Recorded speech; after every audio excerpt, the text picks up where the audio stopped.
Kembali lagi di Melihat Indonesia. 5. Monumen Bandung Lautan Api. Monumen Bandung Lautan Api dibangun dalam rangka mengenang sejarah Bandung Lautan Api yang terjadi ketika rakyat kota Bandung melakukan perjuangan melawan agresi militer Belanda II pada tanggal 23 Maret 1946. Pada agresi ini terjadinya peristiwa pribumi hangusan Bandung Selatan yang dipimpin oleh Muhammad Toha. Monumen Bandung Lautan Api dibangun pada tahun 1981.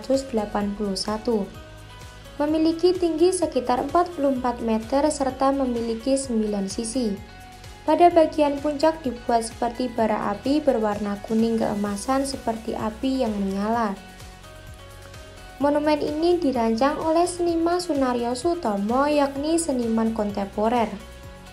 Ia juga merupakan mantan dosen seni rupa ITB yang memenangkan sayembara merancang Monumen Bandung Lautan Api. Peristiwa Bandung Lautan Api dimulai dari kedatangan pasukan sekutu yang dipimpin oleh Brigade McDonald yang meminta senjata warga Bandung. Selepas dari itu, Tentara Republik Indonesia dari Pejuang mulai membalas dengan menyerang markas-markas sekutu. Hingga akhirnya sekutu mengeluarkan ultimatum kepada Gubernur Jawa Barat untuk segera mengosongkan wilayah Kota Utara. Hingga akhirnya sekutu mengeluarkan ultimatum kepada Gubernur Jawa Barat untuk segera mengosongkan wilayah Bandung Utara. Hal ini mengorbankan beberapa bangunan dari kawasan Bandung seperti Bank Rakyat Bandung, Asrama Tentara Rakyat Indonesia, kawasan Bangcau, Cicadas, Braga, hingga Tegalaga. Bandung Lautan Api dipimpin oleh Mayor Rukana, Komandan Polisi Militer di Bandung. Mayor Rukana berperan sebagai pimpinan sekaligus pencetus ide pembakaran kota Bandung. Gagasan yang disampaikan dalam pertemuan pada 23 Maret pun muncul karena Mayor Rukana tidak terima jika kota Bandung dikuasai oleh sekutu. Mayor Rukana mengusulkan agar kota Bandung diubah menjadi lautan api dan menutup terowongan Kali Citarum di perbatasan barat dengan ledakan dinamit. Cara ini merupakan upaya terakhir agar kota Bandung tidak dimanfaatkan sebagai pangkalan militer oleh sekutu. Kolonel A.H. Nasution yang saat ini menjabat sebagai Komandan Divisi Tingkat TNI yang menyampaikan hasil musyawarah dan memerintahkan masyarakat Bandung mengungsi ke selatan. Lebih lanjut, A.H. Nasution juga merealisasikan operasi bumi hangus di kota Bandung. Selain dua tokoh tersebut, ada Muhammad Toha dan Muhammad Ramdan, dua anggota TNI yang melakukan pengeboman gudang amunisi milik sekutu. 6. Lawang Sewu. Lawang Sewu mulanya merupakan kantor administrasi kereta api Belanda yang bernama Nederland Indisch Spoorweg Majapahit. Bangunan ini berlokasi di jantung kota, tepatnya di Jalan Pemuda nomor 106, Sekayu, Semarang, Jawa Tengah. Lawang Sewu ini dibangun pada masa kolonial Belanda tahun 1900. Setelah masa kolonial Belanda berakhir, Lawang Sewu diambil alih oleh Jepang sebagai markas tentara dan kantor transportasi bernama Rikuyu Sokyu tahun 1942. Bangunan ini menjadi saksi bisu peristiwa pertempuran 5 hari pada tanggal 15 hingga 19 Oktober 1945.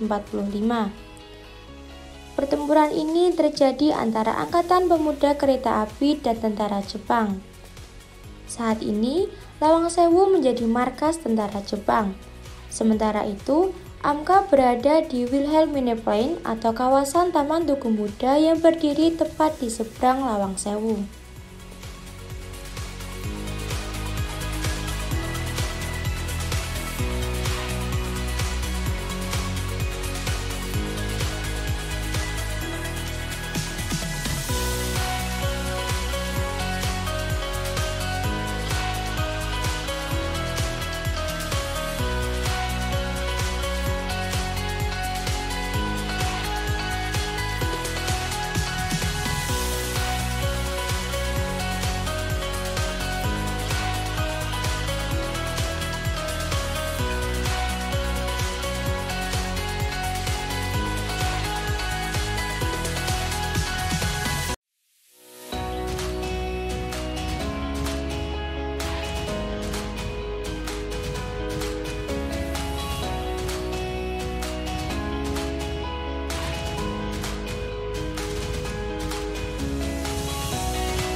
Sama halnya dengan tempat bersejarah lainnya, Lawang Sewu juga merupakan bangunan tua yang menjadi saksi bisu perubahan zaman serta peradaban di sekitarnya.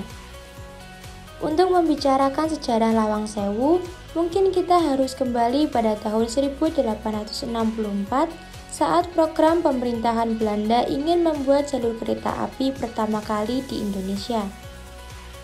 Pada saat itu, untuk menempuh perjalanan antar kota membutuhkan waktu yang cukup lama. Oleh karena itu, pemerintah Belanda memutuskan untuk membangun jalur kereta api untuk menghubungkan Semarang, Solo, Yogyakarta, dan juga Kedung Jati hingga Ambarawa.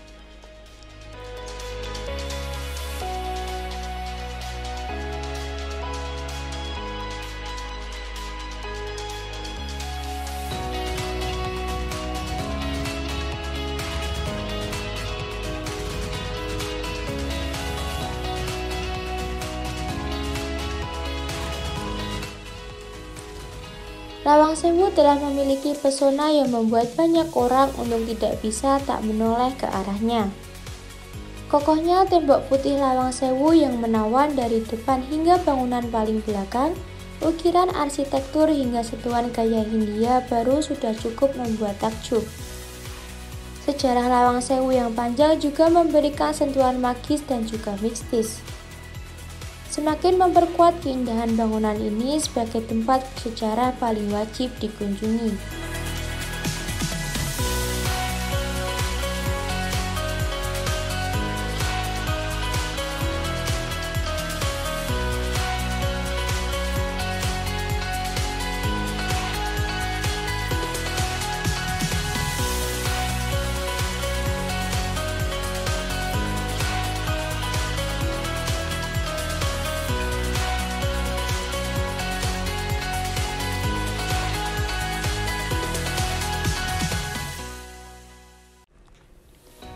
Nah, itu tadi 6 tempat bersejarah yang ada di Indonesia.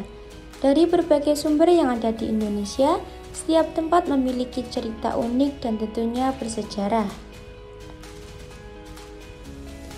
Sekian tayangan Melihat Indonesia kali ini. Semoga apa yang kami sajikan dapat menambah pengetahuan tentang negara tercinta kita ini. Sampai jumpa di episode selanjutnya. Salam Indonesia.